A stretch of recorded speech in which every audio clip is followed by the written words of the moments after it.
Hey everybody, here's the information on chapter 13, and again, please look at your textbook because that's going to have a lot more explanation than I'm going to give here. We're going to rip through these relatively quickly, so it's really important that if you haven't purchased the book, again, that you go to the Hauser Speech Lab in the eLabs building. It's open, it's still open, and either photocopy or take pictures of the textbook. That's really, really important. Okay, so here we go. The rest of the chapters for the semester are on your speeches. So we're going to start from the beginning with the very basics, and some of this you may already be familiar with. But we're going to talk about the nature of formal presentations. And again, we said this at the very first day, but I don't want you to be scared of this. And now you're going to be doing it online, so that'll probably make it a little easier. But look at it as something fun you get to do and something that you get to experience that's new. And I think that will help you out a lot. Here we go. Presenting in public. First of all, this is something you will use. Formal presentations are often a part of life. At some point, you're going to have to do this, okay? It may just be when someone says, okay, which has happened to me at NBC, this is your meeting, go, and you have to be prepared for what you're going to talk about. Now, also, and this might be more likely for you too, there's various occasions, formal, informal, planned, unplanned, that call for a presentation. You're best man at a wedding and you have to give a toast. Wouldn't it be nice if you didn't agonize about it forever, that you knew how to do that, you were comfortable doing that, and it just came easy. It makes it a lot more fun. Public speaking instruction dates back to classical times, so this has been around forever. Aristotle actually identified 3 types of speeches. First of all, the forensic. You've probably heard that term, forensic. Sometimes there are forensic teams that compete in speech and debate. That's an argument about what had happened. Deliberative speeches about future actions that might be taken. We're taking a stand. Deliberative. And the last one, you can look up how to pronounce it, speeches that celebrate or commemorate events or people, just the type we were talking about. Here are the 5 key elements of creating and presenting a speech. First of all, your invention. You're going to identify the topic on which you want to speak, okay? Now, for this class, you get to decide what that topic will be, okay? It can be anything as long as it's tasteful, okay? Next, you're going to look at how you're going to arrange your thoughts. You're going to figure out the order that you will address the points related to your topic, okay? And we're going to go through how to do that. There is a formula, tried and true, that you can use. Alter it to the situation you're in, but it'll work beautifully for you. Your style, the words and phrases you use to make the topic interesting, okay? We all have our own style. Look at how in class, Dr. Chang has one style and I have another style. So that's fine, own that. We always say, play to your strengths, that style that's yours. Do not approach this as trying to be somebody else that you're not. Be you. And we're going to talk more about that later, but it will take away a lot of the stress. Your delivery, that's the physical and vocal dimension of speaking, okay? We all have a certain type of delivery. I have a certain kind of delivery. I tend to say okay at the end just to make sure you're listening, which is not something I'm proud of, but it's something I do. The way you deliver your words, the way you talk in a speech, and finally memory, remembering the entire speech. Don't let that throw you. We're going to talk to you about how to do that, that's important.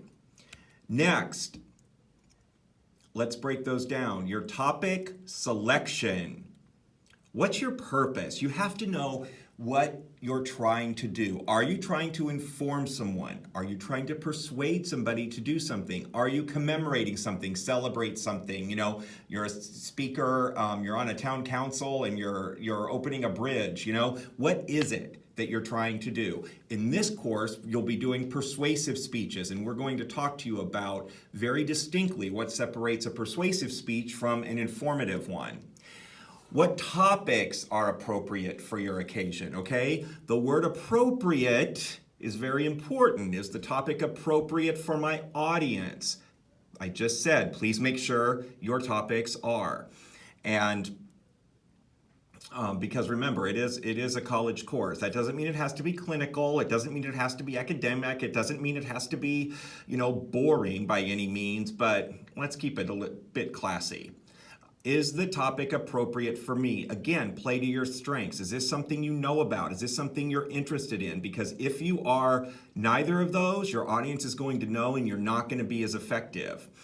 Is the topic narrow enough? That means, have you pinned it down? Rather than talking about all of, let's say for topical reasons, the coronavirus, you're going to talk about how is that affecting the town where I live? How is that affecting your academic study? How is that impacting the people in your family? How is that impacting your day-to-day life and those around you, maybe in your town? You could also take a certain element of it and show, and discuss why aren't there enough masks for every single healthcare professional in a certain area of the country or of particular type of work in a geographic region. That is pinpointing it. That's very, very important, and it makes it a lot easier for you too, and for your audience, okay? We just talked about all of these.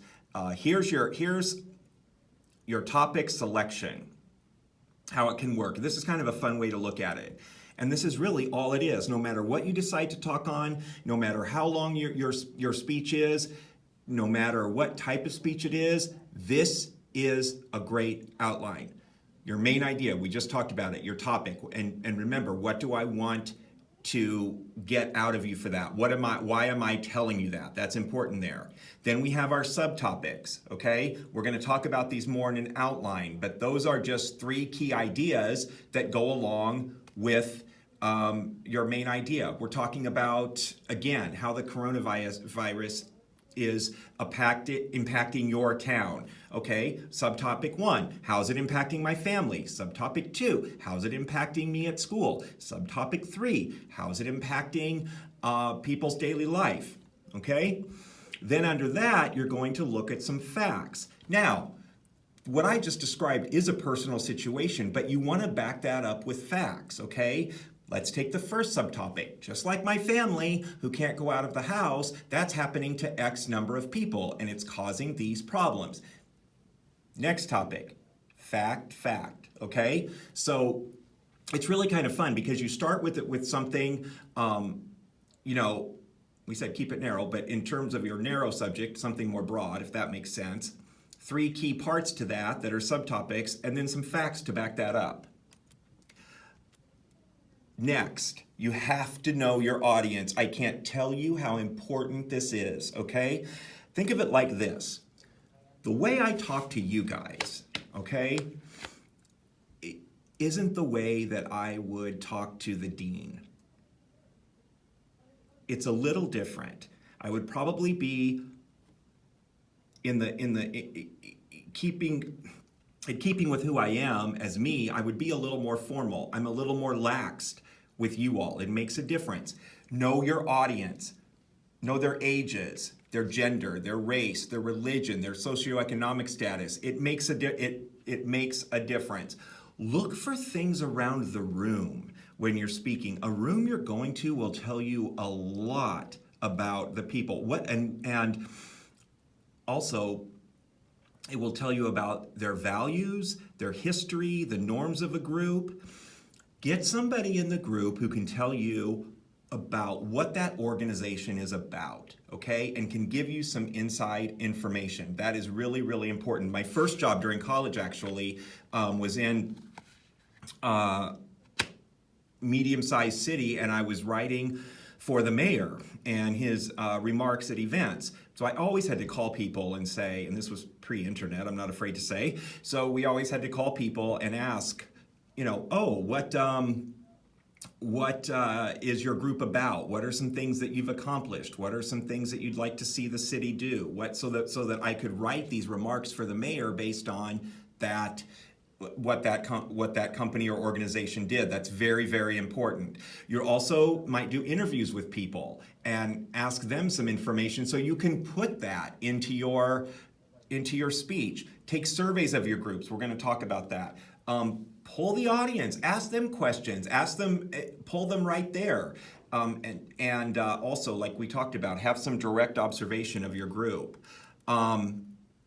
Researching the topic, here are some sources of information, and you are going to be asked to cite, that's C-I-T-E, these sources, okay? First of all, peer-reviewed academic journal articles. It's important they're peer-reviewed so that they're legitimate.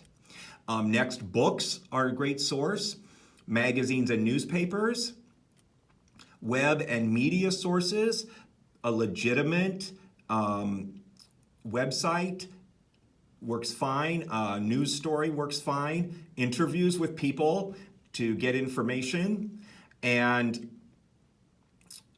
now we're going to look at types of supporting evidence, okay? What is the supporting evidence, like we mentioned earlier, that's going to support those facts? Numbers and statistics. People love that. It tells us a lot. You probably know within maybe a few thousand how many people in the U.S. have died today from the coronavirus, if you've been watching the news, and how many people have tested positive. Examples. People love personal examples, and I try to, pepper even these presentations with personal examples because I think if it's relevant, it can, will help you remember and maybe be a tad more interested in the topic. A testimony from an expert or a peer, someone who has experienced this and can tell you about it. And then some definitions that you're going to need when you are providing your evidence to support your facts, okay? And we talked about earlier the denotative meanings, which is the dictionary meanings, and the connotative meaning, which is the kind of like daily meaning we have, okay, for different terms. Let's look at evaluating information. This is important. How recent is the source? You want up-to-date sources. When we do papers in grad school, we usually say within 10 years of a paper. We don't want anything from more than 10 years back. And depending on your subject, you might want it a lot more, recent than that. Is the source reliable? Again, we talked about, for instance, peer-reviewed journals that are reliable and legitimate, and just make sure your source is reliable. Even if it's a human, they have to have, and they're in an organization, they have to have a good title in the organization, they have to be well respected, and always let us know where you got the source. Is the source biased? They may come with some sort of bias, and you have to either eliminate that or refer to that, okay? If I'm asking people about how well they think the president is handling the coronavirus, and I'm only talking to people who work at the White House, it's going to be a little biased, most likely. Is it consistent with other sources? In other words, is this sort of what you're finding out there? Okay, you're looking at facts like we talked about in terms of how your family is being affected by the coronavirus. Is it, yes, I'm finding this, that more and more families, they're dealing exactly with what my family is, okay? So you're looking for consistency. It's good to have multiple sources to corroborate your claims before you try to convince your audience of that. Public speaking. Identify with your audience, okay? What is there that you have in common? Respect differences. Not everyone's going to agree with you. If you're on a panel, people may have a different opinion. You have to be respectful. You don't want to obviously call someone a name or speak derogatorily of them. You have to be respectful and keep an open mind of other opinions, and be prepared for this when you speak. Be prepared that there are going to be people in an audience that aren't going to agree with you. How will you handle that? I've always told people preparing for media interviews, and I think it's applicable here to public speaking, is write down 10 to 20 questions you don't want to be asked and how you're going to answer them. That's very, very important. Strive for your audience understanding. It's important, and I hope we do a good job of this here, because we really, really try with you all. And that is, make sure your audience can understand. If they can't, there's no point in talking to them. They have better ways to spend their time. If a doctor comes in and tells you and what's wrong with you and speaks only in terms that other physicians are going to understand, and you have no idea what it means, he needs to break it down and say, this means that we're going to have to do this or this because here's what's happening to your body, in a way that, you know, a lay person not involved in that, in that realm of study can understand. And talk with, not at, your audience. They don't want a lecture. I hope we do a good job of staying away from that a little bit, although these are called lectures. But don't tell your audience, here's what you need to do, blah, blah, blah, blah, in terms of talking down to them. You will urge them to do things in your persuasive speech, but it's because you're relating to them that they're going to be more apt to do that. There you have it. That's it. Okay, so that is chapter 13. Look at the textbook, because it offers a whole lot more information than we gave here. And if you have any questions, again, always email us, and we'll be happy to answer those for you. All right, everybody. Cheers.